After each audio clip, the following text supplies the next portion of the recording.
Welcome to Better Odds Sports Betting.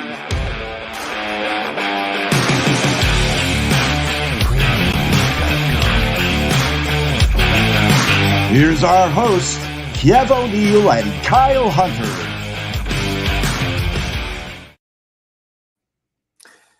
Here we are, Better Odds Sports Betting, Final Four episode. Kyle, how did we get here, my man? Crazy. Time flies, doesn't it? It sure does. And, I'm sure we both had the Final Four correct here. Teams like Florida Atlantic and Miami and San Diego State. I'm sure all of our brackets are perfect, and we're looking forward to a victory next week, right? Oh, of course. That's how could you not have expected this? It's so and you can redo this a million times. There's no way you are getting that same Final Four if you redo this.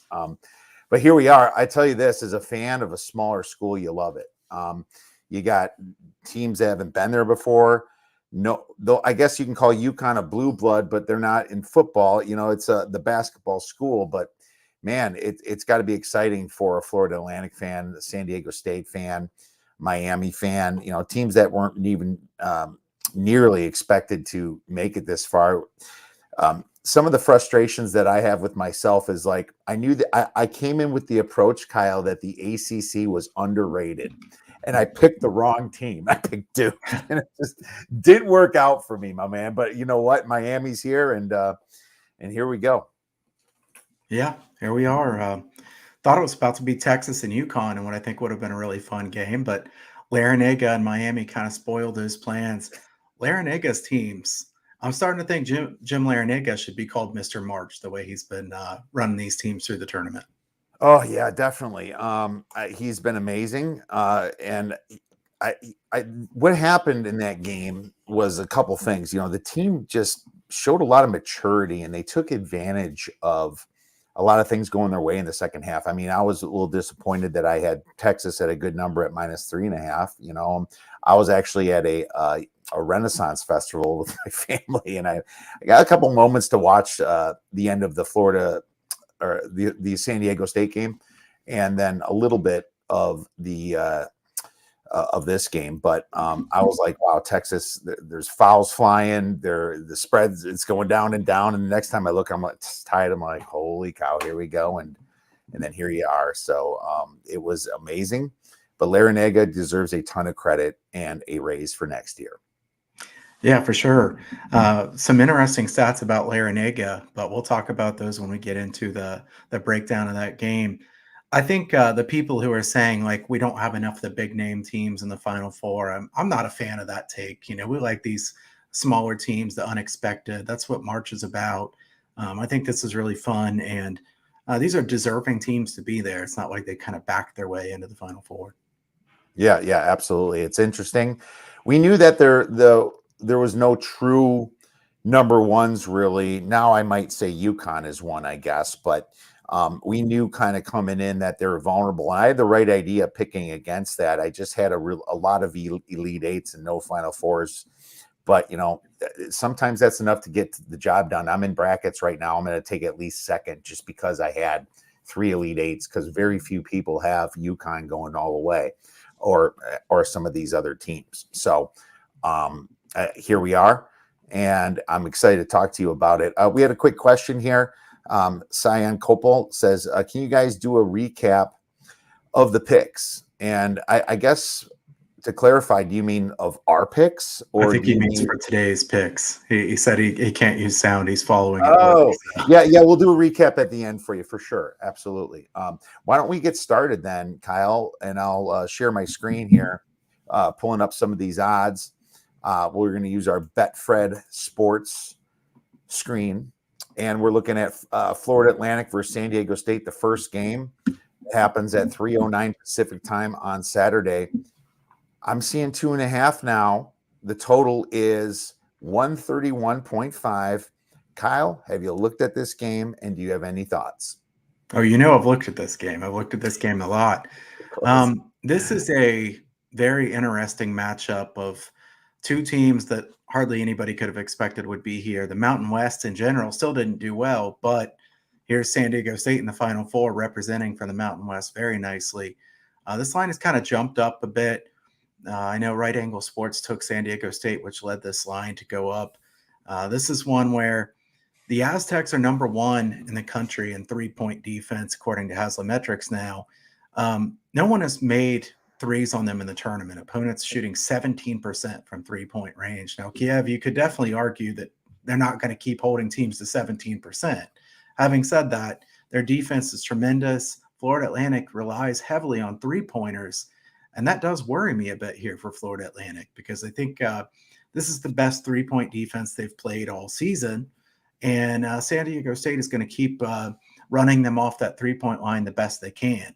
So the thing that's good about Florida Atlantic is Florida Atlantic, it was a very deep team. You don't expect a team from Conference USA, which, by the way, Conference USA has been the big winners of the postseason thus far, winning the CBI and the NIT, and now they have a team in the Final Four. Crazy. But they're a very deep team, well-coached. Mayo's a very good coach. I think in a game like this, the question is, what kind of pace do you think it'll play to? Now, Ken Palm has 66 possessions. I think that's too fast. If you look at what San Diego State has been holding teams to, they've been forcing teams that usually play quickly. Furman, 63 possessions. Creighton, 62 possessions. It's turned into a rock fight. Who can blame them for wanting it to be this, drug out, slow, low-scoring game because they're very good at that. And Florida Atlantic played a 60-possession game against Memphis and 58-possession game against Tennessee. I had the under in that game. I tend to like the under in this one as well. I think the first half under is a good way to go here because I do think there's potential for overtime. This should be a very close game. Now, I would have liked San Diego State at the 1 or 1.5. I think getting up to 2.5 or 3 gets a little bit trickier. That still would be the side I would lean toward. Kiev, a play I like here quite a bit is Elijah Martin under 2.5 3-pointers made for Florida Atlantic. So we're talking a player prop here in this one. It is fairly juicy. I've seen minus 145 or minus 150, but Elijah Martin has been held under 2.5 3-pointers in 8 of his last 11 games. Now you're going to play in a massive football stadium, and you're playing against the number 1 3-point defense in the country. Now, obviously, there's a ton of variance in something like how many threes the guy will make, but I think this is a good play. Martin is a good 3-point shooter. I don't think he'll shoot as many threes as he has in a lot of the other games. And unless he's just making the threes right away, I think this has a pretty good chance of cashing. Now, I do want to say, too, before we get too far into this, Kiev, NRG Stadium, the hosts 4-3 to the under in the games played there. And the under is cashed by an average of 6.29 points on the whole in a 7-game sample size. So it's just 7 games, but the overs that have won, 2 of them have been by 2 points or fewer. Wow. The unders that have won, none of them have been by less than 5 points. So the under definitely has leaned in that direction. Now, you remember the Villanova and Oklahoma game several years ago where Villanova shot like 75% in the first half. That was at NRG Stadium. So Jay Wright's not here. Villanova's not here.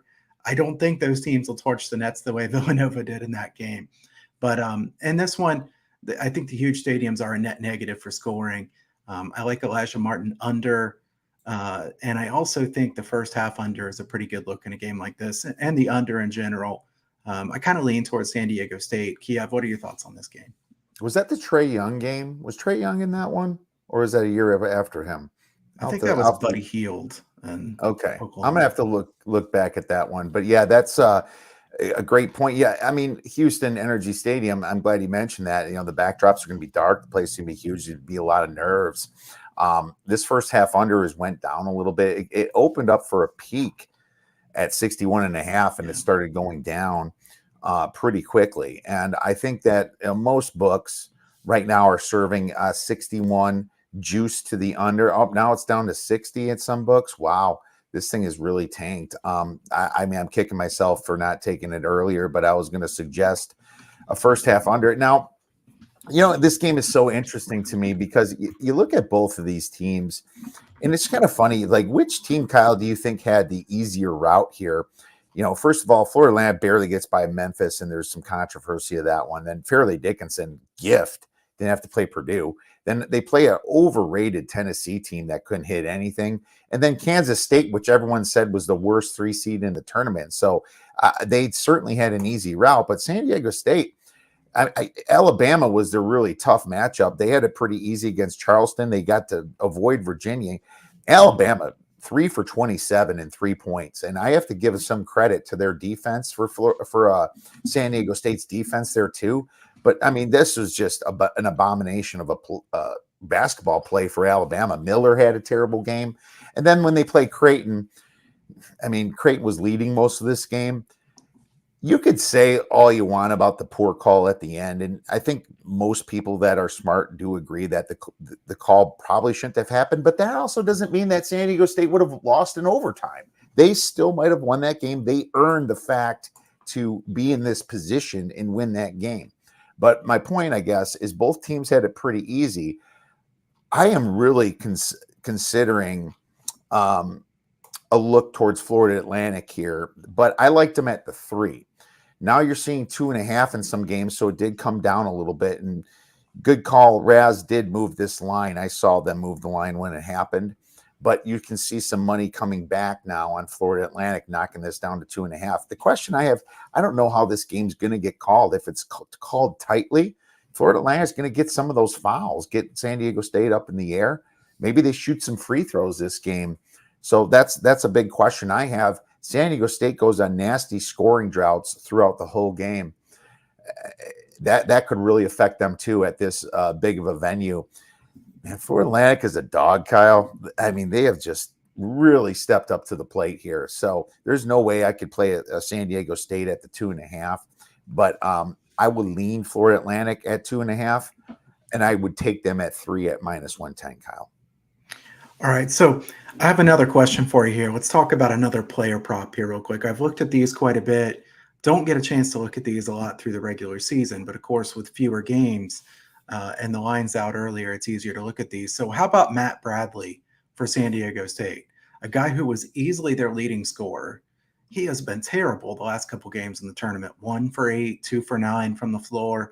He's only played 19 and 20 minutes the last 2 games. And who can blame Brian Dutcher for saying, if Matt Bradley is going to be shooting this poorly, then why is he even in the game? Because he's not one of their best defenders. Really what he's supposed to be good at is scoring. I think guys like Trammell, Butler will get some more time than him in a game like this. So Bradley under 12.5 points, I think, is a decent play in this one too, because the last couple games he hasn't sniffed that. This is a pretty low total. I kind of like Matt Bradley under 12.5 points too. So that's one that I'm going to be betting personally here. Yes, I complete agreement here. Even against Alabama, where they move the pace a little bit, Bradley just couldn't really get it together, scoring 6 points. It's almost like the rest of the team is figuring things out. Trammell really stepped it up that game, only scoring 50 against a Creighton team that hasn't been known for their defense. More of an upscale pace type team has been Creighton. Now it's not as significant as other years, but no, that's a wonderful look. While you're mentioning that, Kyle, I'm looking for some of these props. Unfortunately, some of these books are not giving them to me just yet. So sometimes I have to do a little more hunting and look offshore to see if some of these are going to be available. So no, I love it. I think unders throughout this whole game is what you might look at. And also keep in mind, you could live bet this game. If you think it's going to be close, I mean, you're looking at these tiny spreads, Kyle. There's going to be times where I think San Diego State might be up 5. There's going to be times where I think Florida Atlantic might be up 5. I think they're going to kind of trade blows throughout this whole game, my man. Yeah, for sure. And it's Steven was on Florida Atlantic here for a good while. So nice call there, Steven. He says, curious if you think Conference USA isn't better than you thought, or the teams they faced weren't as good as expected. Conference USA is better than anybody thought. Having said that, what Kiev was just saying there a minute ago is true too. Florida Atlantic has had a pretty easy path here. It kind of opened up for them. They should have lost the game against Memphis, probably. Memphis and Penny Hardaway and crew kind of blew that game at the end of the game. And I know there was a questionable ref call there in that one as well. But Florida Atlantic had an easier side of the bracket. I think Tennessee is always a team you'd like to face in March if they're a higher seeded team, because Rick Barnes' teams have always been a good one to try to oust. One final bash there, Rick Barnes, Kiev. I think. As you're leaving, I just one agree. more blow, right? Just one more swipe. I promise no more after that. North Texas winning the NIT. I'm not shocked. I think Grant McCasland is a tremendous coach. Texas Tech got a really good hire there, and Grant McCasland. I think they'll be on the rise coming up. And I know Grant McCasland signed that deal with Texas Tech. Maybe like it was announced within like an hour of them winning last night. So pretty impressive that North Texas was still able to win it, even though clearly he was already going to be going to Texas Tech there after the season. But as far as this one, Florida Atlantic has had a fairly easy path here. But let's say this, San Diego State's not a team that's flawless by any means. We've seen San Diego State go through epic scoring droughts themselves. I think that they've got a real opportunity. I mean, how crazy would it be to see Florida Atlantic in the final game? Honestly, either of these teams, one team being in the final game is crazy. I think it's good for the sport. It's what makes March Madness great. I'm looking forward to this game. I think this is the one where the elites, the TV guys are like, man, the disappointing matchup. But I think people like us are pretty excited about one like this. Yeah, Steven, I kind of feel like a jerk saying that, Florida Atlantic had it easy too, because, this was a year that it was set up for a lot of different teams, and they overcame. When that turnover happened against Memphis, they made the shot. Yeah. So give them a ton of credit. In North Texas too, it was a lot of defense that made my Wisconsin Badgers choke 9 minutes of not scoring the ball, which is something you shouldn't ever have to see in college basketball, especially when you bet the over in that game. But you got to give North Texas credit for all that defense that they showed and the way they played. I kind of thought the play in the NIT and the NCAA, just from a skills perspective, was down a lot. I think that happens when people transfer, kids going to the NBA quicker, less time to kind of get together. And obviously COVID had a little bit of effect in that coming in a year and a half ago to some of the play, I think, as well. Just kind of just from a team perspective, these guys gelling together, it's taking a little bit longer, and that might have happened. But either way, nobody had, unless you went to school at Florida Atlantic, I want to see some brackets of people that actually had it picked. That's actually going on live right now. That's graded. So I would like to see that, because like Kyle said, nobody had Conference USA this big, and I was 100% wrong about it, and I admit it. Let's move on to the next game, Miami versus UConn. UConn is -5.5. The total on this game is 149 from our Betfred odds screen. So this is interesting, Kyle. This is a big total at 149. It's played in that Energy Stadium, right? It's played at the big backdrops in the football stadium. So this is an interesting total, being it's so high, yet Miami's a very fast-paced team. UConn can pace it, and they can play fast-paced. Here's the thing for me, and what I did, without getting to the handicap of this game itself, Kyle, as soon as Miami beat Texas, I took UConn to win it all. And I took them at around -125. And I'm actually kind of surprised it didn't move, because it's still at -125 in a lot of books right now. I think UConn is by far the most talented team when it comes to all four of these. I think they have a huge advantage inside with Sonogo and all those. I think I've seen rankings where 3 of the top 10 prospects all play for UConn coming into the NBA. It's just amazing how good this team is and how hot they can actually be. Now they're playing Miami, which I think was a little bit underrated coming in, but at the same time, they have some serious issues defending inside. If you look on Haslametrics here, and I'll pull up the stats, UConn has advantages all over the place. If you look at here, when you see green on UConn, they have a 3-point advantage because Miami only ranks 92nd defending it. They have a near proximity advantage, ranking 10th in the nation, while Miami ranking 96th defending it. Second chance points, that's offensive rebounds.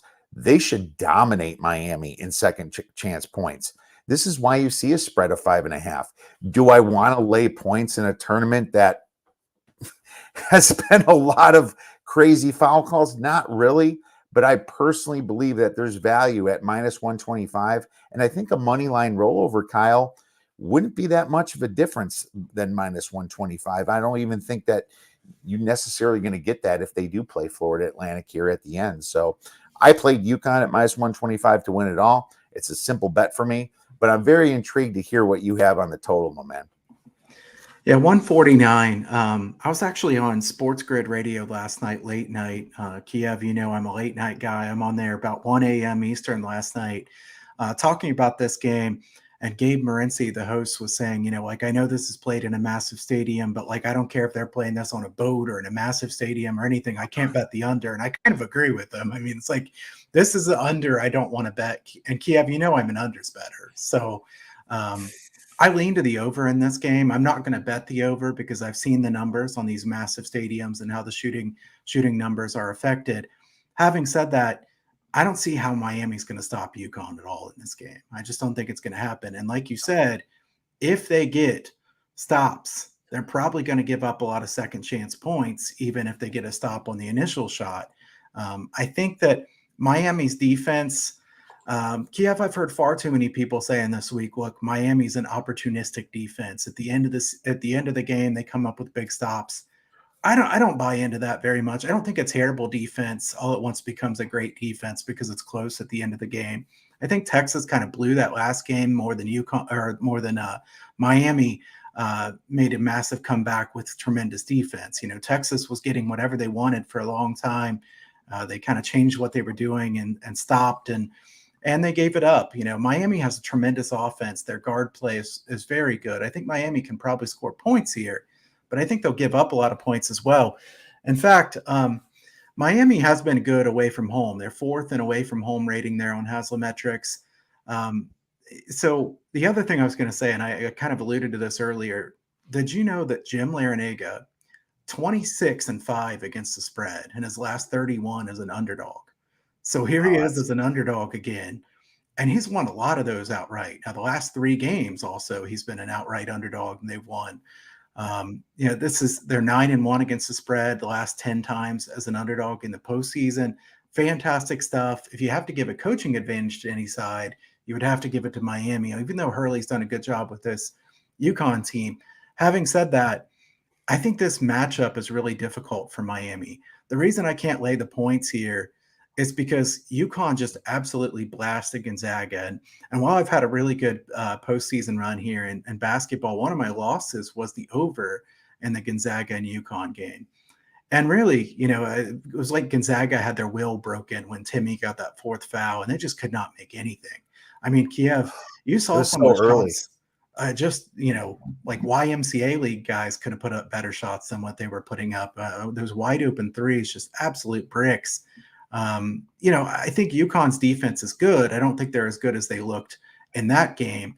I think Miami will score, but the problem is UConn, if they hadn't blown out Gonzaga by 30 points, then what would this spread be? You know, this spread would probably be 3.5 or 4 or something like that. I think if you're betting UConn minus 5.5, you're buying them at the absolute highest, the peak of the market that you could ever buy it. I hate buying a stock that high. I hate buying a team that high.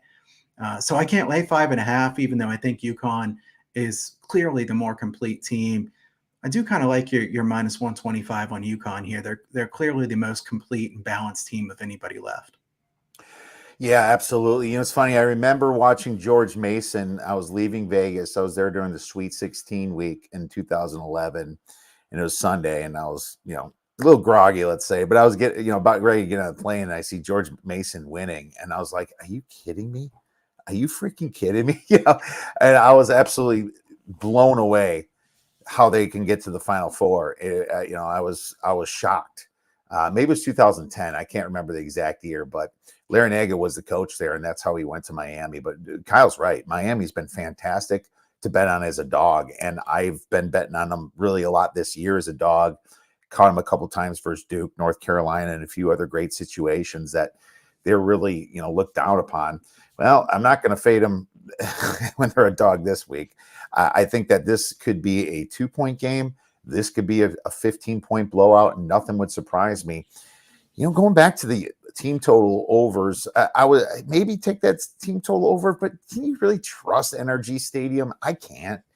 I can't trust that stadium. It wouldn't shock me if this was 73-65, a type game like that.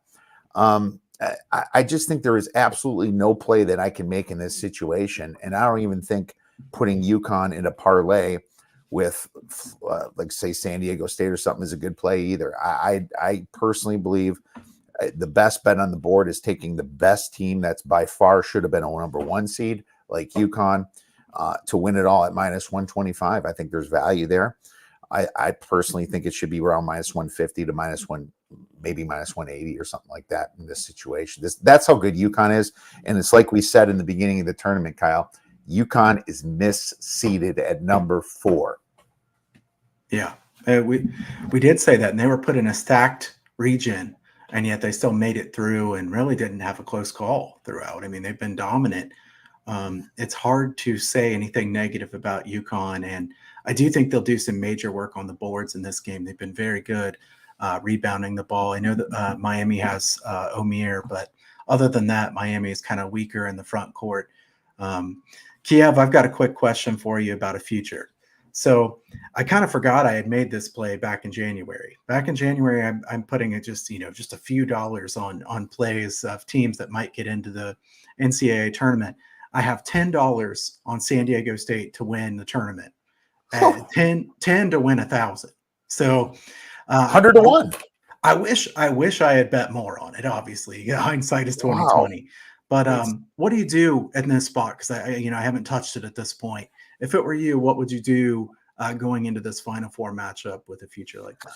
Well, I'm glad you asked, because you do have some numbers, coming up here on potential matchups, and it was actually a little bit higher. If you go to Bet Online and Offshore, they have San Diego State versus UConn, and right now UConn is -4.5. I guess -4 on my show earlier this week. This was just 5.5, but it looks like it's down to -4.5, and it's -6 versus Florida Atlantic. So you can bet this, and if the game doesn't happen, then you're fine. -4.5 or so. What are you laying, like -180, something like that?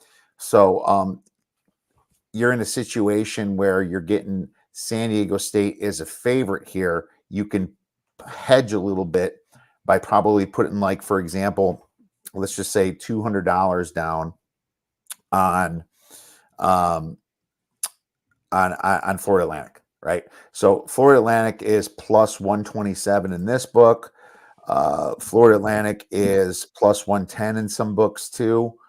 Yeah, wow, this is all the way down to, oh no, that was the half line. Sorry, +130 on DraftKings.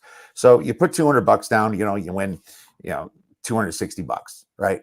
And that way, you can walk away a pretty big winner. But now, if you lose that, you're in for $210. You would have to lay like $500 roughly, at -180.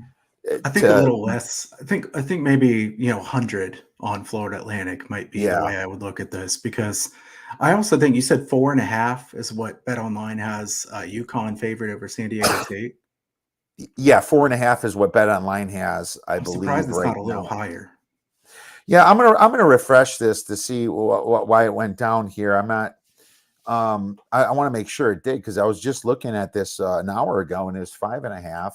Yeah. But maybe 150, I think you can get by, and that way you're going to get almost $200 of a payback, and then you're in for $160. You can make 160 back betting UConn at -200 pretty simply, and still have a big amount of room for that. So I would suggest